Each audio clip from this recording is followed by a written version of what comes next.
출애굽기 14장입니다. 14장은 홍해를 건너는 것에 대한 기록입니다. 이스라엘 백성은 이집트에서 해방되어 가나안 땅으로 향해 출발하였습니다. 그러나 그들은 노예로 삼으려는 바로는 홍해의 기적적인 사건에 의해 그 군대가 몰살을 당함으로써 처참한 실패로 끝나고 말았습니다. 그 기록이 이 14장에 기록되어져 있습니다. 홍해에 진을 치는데요. 1절에서 4절까지 기록이 그렇게 되어 있습니다. 여호와께서는 모세에게 말씀하신 것은 하나님께서는 출이집트로부터 가나안으로 향하는 모든 여정을 친히 주장하셨음을 나타내어 보여주고 있습니다. 모든 길로 되돌아가서 바닷가에 천막을 치라 2절에 나와 있죠. 하나님께서는 숲곡에서 에담으로 올라가는 이스라엘 백성을 다시 오던 길로 되돌아 남동쪽으로 가게 하셨습니다. 여기에 믹돌과 비하히롯, 바알스본의 위치에 대해서는 여러 가지 견해가 있지만 람세스의 동편에 있었던 것만은 틀림이 없습니다.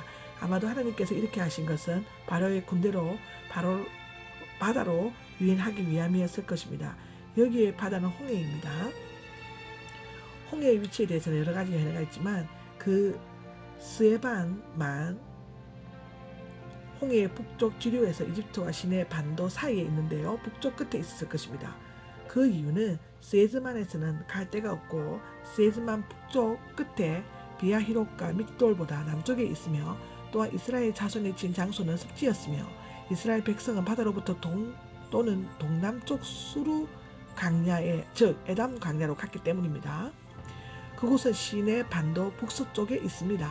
이상의 사실로 미뤄볼 때 이 홍해 바다는 발라우스, The Lake of Bala였을 것이며 헤나 랜데스가 그렇게 기록하고 있었습니다. 그 밖에 여러 가지 장소도 제시되고 있습니다. 그러나 출애굽기가 있고 난 후 3,400여 년 동안에 많은 지진과 홍수 등으로 많은 지형 변화가 있었으므로 이스라엘 백성이 건넌 바다의 정확한 위치는 알 수 없습니다. 그러나 분명한 것은 그 바다는 갈 때만 있는 얕은 바다가 아니라 물벽이 양쪽에 서고 이집트의 말과 전차 군인들이 빠져 죽었을 만큼 깊고 넓은 바다였다는 사실입니다. 하나님께서 막다른 골목과 같은 바다 쪽으로 인도하신 것은 이스라엘 백성에게는 오직 하나님만 의지하게 하고 이집트인들에게는 치명적인 손상을 입히기 위함이었을 것이라고 기록되어져 있습니다. 바로가 지쳐온다는 기록이 5절에서 14절까지 기록되어져 있습니다. 바로를 비롯하여 이집트인들이 장자를 잃고 깊은 슬픔에 빠져있는 틈을 타 이스라엘 백성들은 재빨리 이집트를 벗어났습니다.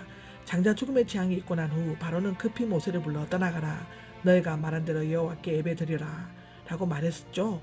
너희가 말한 대로라는 것을 보면 바로는 모세가 3일 동안 가축을 데리고 강야에서 예배를 드리는 것으로 알고 떠나가는 것을 허락했을 수도 있습니다. 그런데 3일이 지나도 돌아오지 않았고 또 그들이 도망갔다는 사실을 전해 듣게 되자 마음을 바꾸게 되었습니다. 5절에 나와 있습니다. 바로와 신하들은 이스라엘 백성들의 60만 명의 노동력이 그들의 경제에 절대 필요하다는 것을 잘 알고 있었으므로 다시 붙잡아 들려고 했습니다. 또한 바로는 10대 재앙을 겪으면서 온갖 고통과 수모를 겪었을 뿐만 아니라 장자 티오를 읽었고 또 신으로 경배받던 자신의 권위와 자존심이 엄청난 상처를 입었습니다.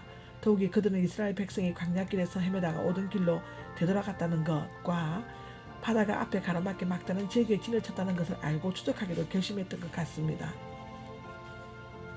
그러나 실제로 이 모든 것은 하나님께서 바로의 마음을 완곡케 함으로써 바로와 그의 군대로 말미암아 영향을 받게 되고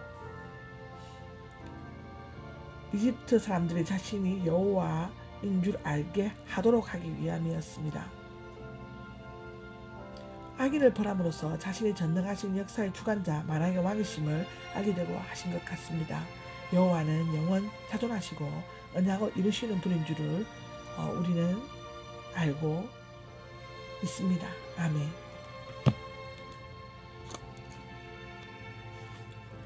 이에 바로는 골라서 뽑은 600대의 전차들과 이집트 지휘관들이 이끄는 다른 전차들과 말과 마병들을 거느리고 이스라엘 백성을 뒤쫓았습니다. 7절과 9절에 나옵니다. 이 전차에 바퀴가 있고 두 마리의 말이 끌었습니다. 한 사람은 마부, 한 사람은 전사와 마병은 이집트 군대의 주력 부대로서 이집트의 지휘관들이 직접 몰고 전쟁터에 나갔습니다. 이 정도의 규모라면 무장하지 않은 이스라엘 백성을 완전히 전멸시킬 수 있었습니다. 그러나 이스라엘 자손은 담대히 즉 하나님의 초월한 능력의 손에 이끌려 마치 성전한 군인들처럼 당당히 나아가고 있었습니다. 지금까지 담대히 나아가는 이스라엘 자손들을 뒤쫓아온 엄청난 수의 전차들과 마병들, 군인들을 보자 너무나 두려워서 여호와께 울부짖었습니다. 이제 그들의 앞에 홍해 바다와 뒤의 군대들 사이에 완전히 갇히고 말았습니다. 그들은 여호와께 울부짖기를 했지만 그의 도우심을 바라고 기도하지는 않았습니다. 그들은 자신들의 기적적인 이집트에서의 인도에 내신 하나님의 은혜를 잊어버리고 이집트는 더 나았을 것이다 라고 11절 12절에 기록되어 있습니다. 온갖 불평과 악담을 퍼부었습니다. 놀랍게도 그들에게 가장 위대한 구원의 순간이 찾아왔을 때 하나님의 백성은 불신앙과 공포로 가득 차 있었습니다. 참 슬픈 일입니다. 모세가 백성들에게 말했습니다. 두려워하지 마십시오. 사람이 두려워하는 것은 하나님의 뜻과 그 능력을 믿지 못하기 때문이라고 10절에 나와 있습니다. 하나님의 예전의 섭리와 온전한 사랑을 확신하게 될 때 두려움을 내어 쫓을 수가 있습니다. 굳건히 서서 구원을 보십시오. 이 위기적인 상황을 스스로 해결하려고 하지 말고 단지 수동적으로 굳건히 서 있기만 하라는 것이었습니다. 하나님께 대한 전적인 신뢰가 없이는 위기의 순간에 굳건히 서 있을 것은 사실상 불가능합니다. 이러한 자세는 출렁이는 물길을 보지 않고 오직 예수님만을 바라볼 때 가로막힌 홍해와 막강한 이집트 군대를 바라보지 않고 하나님의 능력의 손길을 바라볼 때 가능한 일입니다. 여호와께서 말없이 가만히 있기만 하면 됩니다. 여호와께서 친히 싸우시는 전쟁을 거룩한 싸움, 여호와의 전쟁이라고 불렀습니다. 지금 이스라엘 백성들에게는 이집트 군대에 맞서 싸울 만한 군사력이 없었을 뿐만 아니라 홍해를 건너 도망갈 방법도 없었습니다. 이제 이스라엘 백성이 할 수 있는 한 가지 방법은 살아계신 하나님을 믿고 의지하는 길밖에 없었습니다. 말없이 가만히 있다는 혀를 깨물다, 침묵하다, 귀머거리가 되다는 뜻인데요. 더 이상 떠들거나 불평하지 말고 하나님께 온전히 맡긴 후 조용히 기다리는 뜻입니다. 이 말은 창세기 34장 5절에 나와 있습니다. 아멘. 홍해를 건너가라는 명령은 이집트 군대가 뒤쫓아왔을 때 하나님께서는 이스라엘 백성을 홍해를 건널 수 있도록 하기 위해 구체적인 준비를 시켰었습니다. 여호와께서 모세에게 계속 나아갈 것과 지팡이로 물을 가르치도록 명하신 게 15절 16절에 나와 있죠. 너는 왜 내게 부르짖느냐는 여호와께서 모세가 부르짖는 기도를 다 들으셨으므로 이제는 이스라엘 백성에게 계속 나아가라고 말한 것이었고 기도의 응답은 실천의 행동으로 나타나야 합니다. 믿음은 앞만 바라보고 계속 나아가는 것이었습니다. 히브리서 11장 29절에 나와 있습니다. 그리고 지팡이를 들어 올려 물을 가르라고 명하셨고 그러면 바다를 건너갈 수 있게 될 것이었습니다. 지금 죽느냐 사느냐의 절박한 상황 가운데서 위의 세 가지 명령의 말씀은 참으로 믿기 어려웠을 것입니다. 참으로 믿는 자에게는 믿는 그대로 모든 것이 이루어진다고 하여짐을 믿습니다. 아멘. 마태복음 8장 13절, 21장 22절에 기록되어져 있습니다. 여호와께서 이집트 군대를 물속에 넣은 것을 말씀하신 것은 17절 18절입니다. 먼저 여호와께서 이집트 사람들의 마음을 완곡케 하실 것입니다. 강제적으로 그들의 마음을 완곡케 하신 것이 아니라 완고하게 된 이집트인들의 마음을 완고한 그대로 내버려 두었다는 뜻입니다. 이집트 군대는 갈라진 홍해 안으로 들어가 몰살을 당하게 될 것이며 그로 말미암아 여호와께서는 영광을 얻으시고 자신이 여호와이신 줄을 알게 될 것입니다.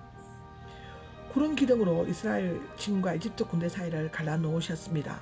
19절 20절에 나오죠. 지금까지 이스라엘의 진 앞에 서서